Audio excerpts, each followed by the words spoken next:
Party کے وقت کے دوستوں آپ سب کی اجازت سے یقیناً ہزارہ برادری کے لیے آج کا یہ واقعہ یہ صدمہ پہلا واقعہ نہیں ہے. اور اگر میں یہ کہوں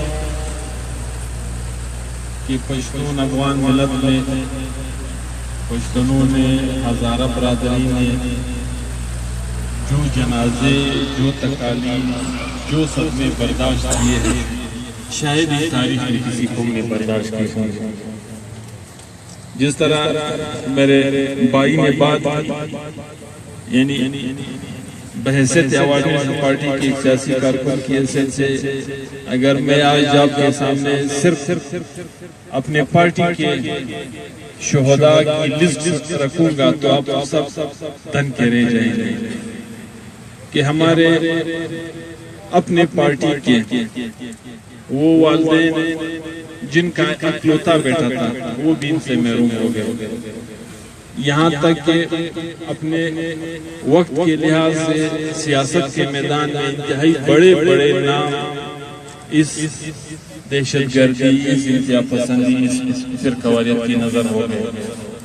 اور اگر میں اپنا تعارف آپ سے بحیثیت شہداء فیملی کے کروں یعنی میں نے اپنے ایک شہید باپ جیلانی خانہ چیزیں کا جنازہ اٹھا کے دیکھا ہے جس کا میرے خیال میں دشمن بھی خدا نخواستہ کسی برائی کسی کے سامنے بیان نہیں کر سکتا. صرف اس بنیاد پہ کہ وہ حق کی بات کرتے سچ کی بات کرتے سچ کو سچ اور جھوٹ کو جھوٹ کہا کرتے تھے.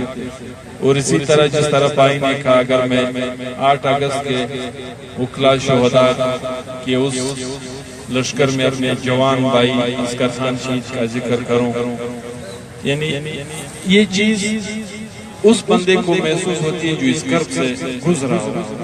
ہم اور آپ شاہد ہی بحیثیت افغان آپ بھی افغان ہم بھی افغان یا بحیثیت پشتون یا بحیثیت ہزارہ میرے خیال میں کوئی گھر کوئی فیملی اس طرح کی اس دونوں اقوام میں سے میرے خیال میں بچی نہیں ہوگی جس نے کوئی لاش نہیں دیکھا ہوگا جوان بھائی کا جوان خاون کا جوان باپ کا. یہاں تک کہ ہم نے بہنوں کی بھی لاشیں اٹھاتے ہوئے دیکھا ہے. تو یقیناً یہ درد ان لوگوں کو محسوس ہوتا ہے جو اس سے گزرے ہو.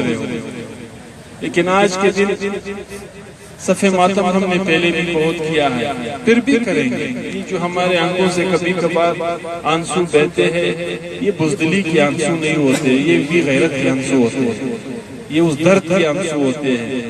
لیکن اگر کسی کا یہ خیال ہے کہ ہم اس طریقے سے لوگوں کی زندگی اجیرن بنا کے اس کو تھے و تیغ کر کے اس کو اپنے مقاصد سے ہٹا دیں گے تو یہ ان لوگوں کی اور ان کے پشت پہ کھڑے کوتوں کی بھول ہے. ہم پرامن زندگی جینا چاہتے ہیں. ہم آج بھی کہتے ہیں کہ اس خطے میں پچھلے 40 سال سے جو کچھ ہوا یہ ہماری جنگ نہیں تھی نہ یہ ہمارے عقیدے کی جنگ تھی نہ یہ ہمارے قبائلی روایات کی جنگ تھی. ہر لحاظ سے یہ دوسروں کی جنگ تھی. اگر وہ پہلی سیڑھی میں روس اور امریکہ کی جنگ تھی تو یہ دوسری سیڑھی میں ایران اور سعودی کی جنگ تھی. ایک طرف روس اور امریکہ کی جنگ میں ہم نے اس خطے کو برباد کیا. اس میں پشتون بھی برباد ہوئے اس میں بلوچ بھی برباد ہوئے اس میں ہمارے دوسرے اقوام جو اس خطے میں رہتے وہ بھی برباد ہوئے. اور اگر دوسری سیڑھی میں دیکھا جائے تو جو جنگ یہاں پہ ایران اور سعودی نے پھیلائی فرقواریت کی بنیاد پہ اس میں سے بھی کوئی نہیں بچا ہے. تو ہم حکمرانوں سے پوچھنا چاہتے ہیں کہ خدا دوسروں کی جنگ کا ایندھن تو ہمیں نہ بنا دینا. ہم کب تک ایندھن بنتے رہے اور شاید ہم ایک تیسری جنگ کے اس انتظار میں بھی ہیں. ایک آثار ہمیں نظر آ رہا ہے کہ تیسری جنگ یہاں پہ چائنا اور امریکہ کے مفادات سپے کے نام پر ہوگی. اس میں بلوچ کا خون بھی بہایا جائے گا اس میں پشتون کا خون بھی بہایا جائے گا. تو ہم پوچھنا چاہتے ہیں ہم سوال کرتے ہیں ان لوگوں سے کہ کیا مفادات کے لیے اپنے ہی عوام کے اپنے ہی اقوام کا خون اس طرح سے بہایا جاتا ہے؟ اور اگر لوگ یہ کہتے ہیں کہ نہیں یہ تو تخلیق کاری ہے تو ہم ان سے پوچھتے ہیں کہ یہ تخلیق کار ہمارے پیدا کرنا نہیں نہ یہ ہزارہ برادری کے تخریب ہزارہ برادری کے پیدا کرتا ہے، نہ یہ پشتونوں کے درمیان میں سے جو تخریب کاری کرنے والے قوتیں ہیں، نہ یہ پشتونوں کے روایات و اقدار کے پیدا کردہ لوگ ہیں، اور نہ یہ جو بلوچوں میں سے ہے، نہ یہ بلوچ روایت کے پیدا کردہ لوگ ہیں۔ یہاں پہ اس طرح کی تخریب کار قوتوں کے کچھ پہ جو لوگ کھڑے تھے اور کھڑے ہیں، یہ ان کا کام ہے، یہ ان کا منصب ہے، یہ ان کی ذمہ داری ہے کہ جس طریقے سے انہوں نے ان کو پیدا کیا ہے، پالا ہے، پولا ہے، اسی طریقے سے آج یہ ان کی ذمہ داری ہے کہ ان قوتوں سے ہمیں امن بخش، ہمیں ایک پرامن زندگی جینے دے۔ اور اگر یہ نہیں ہوگا تو ہم آج سوال کرتے ہیں کہ آج بلوچ ظلم و جبر سے چیخ اٹھا ہے، جس نیج پہ اس وقت بحثت قوم بلوچ کھڑا ہے وہ ہم سب کے سامنے ہے۔ اس وقت جو صورتحال پورے پشتونخوا وطن میں ہمیں نظر آ رہی ہے، فاٹا سے لے کے شمالی و جنوبی پشتونخوا، خیبر پشتونخوا تک، جس آثار کے نمونے ہمیں دکھائی دے رہے ہیں، یہ اس ملک اور اس ریاست کے لیے نیک شگون نہیں ہے۔ اگر وہ اپنی روایات کو برقرار رکھیں گے اسی طریقے سے، اور اس وقت ایک چھوٹی کمیونٹی بلوچستان میں ہزارہ برادری جو سال میں 3 سے 4 مرتبہ اس طرح کے دردناک، غمناک کرب سے گزرے کیمپ بنا کے بیٹھے رہتے ہیں احتجاج میں، تو یہ اپنے پیاروں کی لاشیں کب تک اٹھاتے رہتے ہیں؟ مجھے یقین ہے کہ ہزارہ ٹون یا مریاباد میں کوئی بھی فیملی اس طرح کی اس وقت بلوچستان میں نہیں ہوگی جہاں پہ کوئی یتیم نہ ہو، جہاں پہ کوئی بیوہ نہ ہو، جہاں پہ کسی ماں کی گود نہیں اجاڑ دی گئی ہو۔ تو یہ سلسلے کب تک برداشت کریں گے؟ اور لوگ کہتے ہیں کہ یہ دوسروں کے لیے بعض لوگ کام کرتے ہیں۔ جب آپ مجھ سے میرا باپ چھینو گے، جب آپ مجھ سے میرا بھائی چھینو گے، جب آپ مجھے پرامن زندگی جینے نہیں دو گے، تو پھر میں کیا تمہارے ساتھ زندگی گزاروں گا؟ پھر کیا تمہاری ترقی و خوشحالی کے گیت ہم گاتے رہیں گے؟ جب میں ہر روز گھر پہ آ کے ماں کی آنسو پوچھتا رہوں گا، اپنے بھائی بھتیجی کی آنسو پوچھتا رہوں گا، تو پھر کیا اس طریقے سے میں آپ کی گیت گاتا رہوں گا؟ یہ تو نہیں ہو سکتا۔ پھر تو انسان مجبور ہو کے مذہب سے بالاتر ہو کے، ہر چیز سے بالاتر ہو کے، ہر روز دشمن کے ساتھ ہاتھ ملانے کو مجبور ہو جاتا ہے جو خدا نخواستہ آپ کی بربادی کا سوچتا ہے۔ تو ہم سوال کرتے ہیں لوگوں سے کہ یہاں پہ جو کربوں کے حساب سے پیسے خرچ کیے جاتے ہیں صرف اپنے عوام کو اپنے اداروں کے ذریعے سے امن دلانے کے لیے، تو ان کا فرض بنتا ہے کہ یہ کربا روپے استعمال میں اس طریقے سے نہ لائے کہ اپنی زندگی بدل دیں، اس طریقے سے استعمال میں لائے کہ میں امن محسوس کروں، پورا بلوچستان امن محسوس کرے، پورا پاکستان امن محسوس کرے۔ اور اگر ان سے کسی کی ذات کی، کسی طبقے کی، کسی گھر زندگی میں خوشحالی رونما نظر آتی ہے تو میرے خیال میں یہ ملک کی خوشحالی نہیں ہے، اور یہ بدقسمتی ہے۔ اور یہ بدقسمتی اگر چلتی رہی تو میں نہیں کہہ سکتا ہوں کہ ہم اپنے آپ کو اس ملک میں ایک دوسرے کو بائی کہہ کر مزید اس سلسلے کو آگے لے جا سکتے ہیں۔ تو میں آج کی اس دن کی مناسبت سے اپنے بہنوں کے ساتھ، خصوصاً اپنے بھائیوں کے ساتھ پارٹی کی طرف سے اظہار یکجہتی کرنے ہم آئے، اور ہم اس غم میں، اس درد میں اپنے ساتھ برابر کے شریک ہیں۔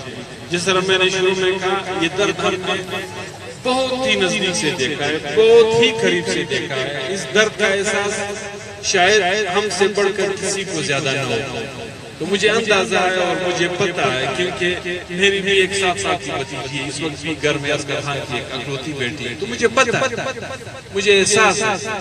لیکن یہ ہے کہ ہمیں حوصلہ نہیں ہارنا چاہیے، ہمیں ظلم و جبر کے سامنے آگے نہیں جھکنا چاہیے، ہمیں آواز بلند کرنی رہنی چاہیے، ہمارا آواز دبنا نہیں چاہیے۔ ٹھیک ہے، ہم شاید مزید بھی لاشیں اٹھا لیں، ہم شاید اس طرح کے کربوں سے مزید بھی گزرے، لیکن ہمارا حق ہے یہ آواز۔ مجھ سے ابھی ایک پریس والے نے پوچھا، میں نے کہا پہلے ادھر لوگ آتے تھے، کسی کے بجلی کا مسئلہ ہوتا تھا، دھرنا دے کے بیٹھے ہوتے اور کوئی ان کے ساتھ اظہار یکجہتی کرنے آتا تھا، کسی کے پانی کا مسئلہ ہوتا تھا۔ آج بلوچستان کے لوگ گوادر سے لے کے چمن تک اور ژوب تک یہ چیزیں بھول چکے ہیں. جہاں پہ بھی آپ کو درنا نظر آئے گا وہاں پہ لوگ یہ چیخ اٹھاتے ہوئے آپ سنیں گے کہ مجھے میرے سر کا امن چاہیے, مجھے میرے ابرو اپنے عزت چاہیے. وہ یہ نہیں کہیں گے کہ میرے گھر میں 12 گھنٹے لوڈ شیڈنگ ہے, 20 گھنٹے لوڈ شیڈنگ ہے, مجھے پانی نہیں مل رہی ہے, میرا گزارا واٹر ٹینکر پہ ہے اور وہ 2000 میں 3000 میں ایک واٹر ٹینکر مل رہا ہے. وہ یہ نہیں کہتے ہوئے آپ نہیں پائیں گے. آپ ان کو یہ کہتے ہوئے پائیں گے کہ میرا بیٹا مارا گیا ہے, میرا بھائی مارا گیا, اور یہ لاشیاں کب تک اٹھاتے رہیں گے. اور جب نوبت اس بات پہ آ جائے گی جس طرح میں نے پہلے کہا تھا, تو پھر کیا اس صورتحال سے اس ریاست کے حکمران جس کو اپنا دشمن بیرون دنیا کے سمجھتے ہیں, تو پھر لوگ کیا اور اگر کوئی ان کی ہاتھ چڑھ کسی اور راستے پہ چل جاتا ہے, تو پھر میں پوچھنا چاہتا ہوں کہ اس میں قصور اس درد کی وجہ سے اس شخص کا ہے یا اس ریاست کا ہے جو اس کو امن نہیں دے سکتا. تو آخر میں اس کیمپ میں تشریف فرما اپنی برادری ہزارہ برادری سے اظہار یکجہتی کرتا ہوں اور ان کو یقین دلاتا ہوں, لفاظی نہیں, زبانی نہیں, عملاً جب بھی آپ کو ہماری ضرورت ہوگی ہم حاضر ہوں گے, بلکہ آپ کے بلانے کے بغیر ہم حاضر ہوں گے. اور آپ کا یہ درد ہمارا درد ہے.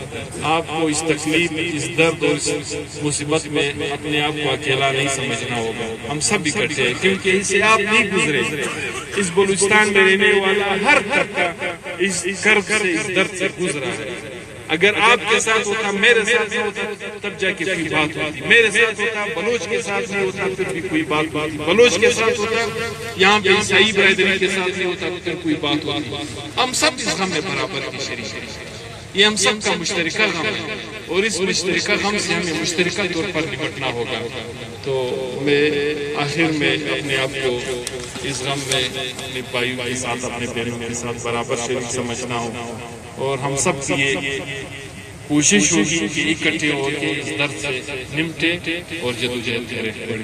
شکریہ.